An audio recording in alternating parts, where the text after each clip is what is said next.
Business ಮಾಡ್ತಾ ಇರೋರಿಗೂ ಒಬ್ಬ ಎಂಪ್ಲಾಯಿಗೂ we can't really compare ಅನ್ಸುತ್ತೆ. ಯಾಕಂದ್ರೆ ಬಿಸ್ನೆಸ್ ಮಾಡ್ತಾ ಇರೋರಿಗೆ ಅವರದ್ದೇ ತನುಮನ ಧನ ಎಲ್ಲವೂ ಕೂಡ, ಏನೇ ಪ್ರಾಫಿಟ್ ಬಂದ್ರು ಅದು ಅವರಿಗೇನೆ, ನಷ್ಟ ಬಂದ್ರು ಅವರಿಗೇನೆ. So end of the day ಅವರೇ ಜವಾಬ್ದಾರರು. ಈಗ ಗೇನ್ ಮಾಡಿದ್ರು ಅಂತ ಹೇಳಿದ್ರು ಅದು ಪೂರ್ತಿ ಅವರ ಕಂಪನಿಗೆ ಬರುತ್ತೆ ಹೊರತು that won't be shared by employees, shared for the employees. So ಹಂಗಿರೋವಾಗ ಒಬ್ಬ ಮಾಲೀಕ ಕೆಲಸ ಮಾಡೋದಕ್ಕೂ ಅಥವಾ ಅಲ್ಲಿ ಎಂಪ್ಲಾಯಿ ಕೆಲಸ ಮಾಡೋದಕ್ಕೂ ಬಹಳ ವ್ಯತ್ಯಾಸ ಇರುತ್ತೆ. ಹೌದು, ಖಂಡಿತ ಅದು ಒಪ್ತೀನಿ. ಯಾಕಂದರೆ ಆ ಬಿಸ್ನೆಸ್ ಮಾಡಿದಾಗ ಅವರಿಗೆ ಏನು ಔಟ್ಪುಟ್ ಬಂದ್ರೂ ಅವರಿಗೆ ಬರುತ್ತೆ, ಹಾಗಾಗಿ ಮಾಡ್ತಾ ಇದ್ದಾರೆ ಅಂತ. ಸೊ ಆ ಎಕ್ಸಾಂಪಲ್ ಅನ್ನು ಕೊಟ್ಟಿರೋದು ಜನ ಮಾಡ್ತಾ ಇದ್ದಾರೆ, ಬಟ್ ಅದೇ ಬೇರೆ ಬೇರೆ ರೀಸನ್ಸಿಗೆ ಮಾಡ್ತಾ ಇದ್ದಾರೆ. ಸೊ ಹಾಗಾಗಿ ನಿಮ್ಮ ಕ್ವಶನ್ಗೆ okay just as an employee ಕೇಳೋದು ಸರಿನಾ ಅಂದರೆ ಅದು ಸರಿ ಅನ್ಸೋದಿಲ್ಲ.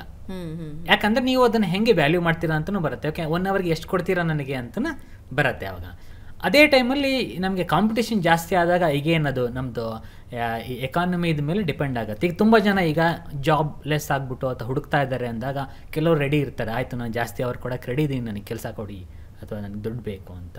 ಅಂಥ ಟೈಮಲ್ಲಿ ಅದು ಪ್ಲೇ ಆಗುತ್ತೆ. ಬಟ್ ಓವರ್ ಆಲ್ ಈಗ ನಾವು ವೆಲ್ಬೀಯಿಂಗ್ ಬಗ್ಗೆ ಮಾತಾಡ್ತಾ ಇರೋದ್ರಿಂದ 90 ಅವರ್ಸ್ ವರ್ಕ್ ಮಾಡೋದು ಒಳ್ಳೇದಾ ಇಲ್ಲ, ಯಾಕೆ ಜನ ಬರೀ ವರ್ಕಲ್ಲೇ ನಾನು ಯಾಕೆ ಈ ಪ್ರಶ್ನೆ ತಗೊಂಡೆ ಅಂದರೆ only working is not life. ಬರೀ ಕೆಲಸನೇ ಲೈಫ್ ಅಲ್ಲ. Life is different. ಕೆಲಸ ಜೀವನದ ಒಂದು ಭಾಗ, ಅವಿಭಾಜ್ಯ ಅಂಗ ಹೌದು, ಬಟ್ ಕೆಲಸನೇ ಜೀವನ ಅಲ್ಲ ಅಂತ ನನ್ನ ಕ್ವೆಶ್ಚನ್. ಹೌದು, ಯಾಕಂದರೆ ಅದಕ್ಕೆ ನಾನು ಜನರಲಾಗಿ ತುಂಬ ಜನ ಜೊತೆ ಮಾತಾಡ್ತಿರ್ಬೇಕಾದ್ರೆ ಹೇಳೋದು, ನಮ್ಮದು ಲೈಫ್ ಕ್ಯಾನ್ವಾಸ್ನ ನಾವು ನೋಡಿದಾಗ ಅದ್ರಲ್ಲಿ ಪೂರ್ತಿ ವರ್ಕನ್ನು ತುಂಬಿಸ್ಕೊಳ್ಳೋದು ತಪ್ಪಾಗುತ್ತೆ.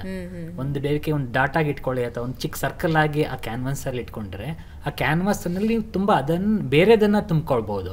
ಈಗ ಫ್ಯಾಮಿಲಿ, ಫ್ರೆಂಡ್ಸ್ ಇರ್ಬೋದು ಅಥವಾ ನಿಮ್ಮದೇ ಏನೋ ಒಂದು ಹಾಬೀಸ್ ಇರ್ಬೋದು, ಯಾಕಂದ್ರೆ ನೀವು ಸೋಷಿಯಲ್ ಸರ್ಕಲ್ ಇರ್ಬೋದು.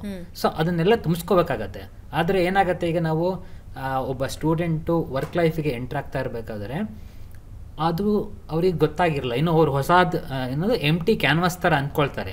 ಇವೊಂದು ಅವ್ರದ್ದು ಆಲ್ರೆಡಿ ಇರ್ಬೋದು ಫ್ಯಾಮಿಲಿ, ಫ್ರೆಂಡ್ಸು ಎಲ್ಲ, ಬಟ್ ಇಲ್ಲೇನು ಮಾಡ್ಬಿಡ್ತಾರೆ ಅವರು ಒಂಥರ ಅದನ್ನೆಲ್ಲ ಸೈಡಿಗೆ ಇಟ್ಬಿಟ್ಟು ಬರೀ ವರ್ಕಲ್ಲಿ ತುಂಬಿಸ್ಬಿಡ್ತಾರೆ ಅದನ್ನು, ಅವ್ರು ಪೇಂಟ್ ಮಾಡ್ಕೋಬೇಕಂದ್ರೂ.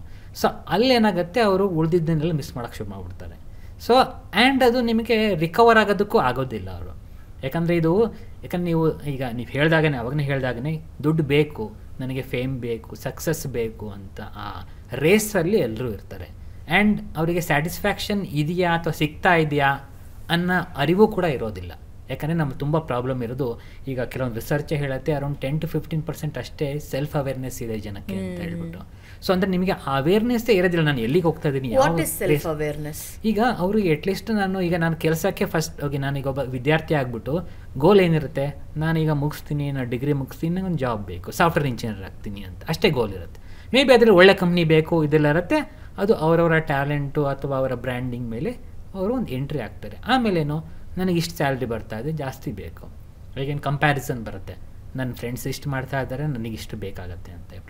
ಅವಾಗ ಅವ್ರ ಗೋಲ್ ಬರೀ ನಾನು ಎಷ್ಟು ಮಾಡಬಲ್ಲೆ, ಎಷ್ಟು ಮ್ಯಾಕ್ಸಿಮಮ್ ಮಾಡಬಲ್ಲೆ ಅನ್ನೋ ಆ ಒಂದು ಓಟದಲ್ಲೇ ಇರ್ತಾರೆ. ಆ ರೇಸಲ್ಲೇ ಅವರು ಮಾಡ್ತಾ ಹೋಗ್ತಾ ಏನಾಗ್ಬಿಡುತ್ತೆ, ಅವರು ಬೇರೆದಕ್ಕೆ ಪ್ರಯಾರಿಟಿನೂ ಕೊಡೋಕ್ಕೆ ಹೋಗೋದಿಲ್ಲ. ಅಥವಾ ನಾನು ಸ್ಲೋ ಡೌನ್ ಮಾಡಬೇಕು ಅಥವಾ ನನ್ನ ಫ್ರೆಂಡ್ ಸರ್ಕಲ್ ಉಳಿಸ್ಕೊಂಡಿದ್ದೀನ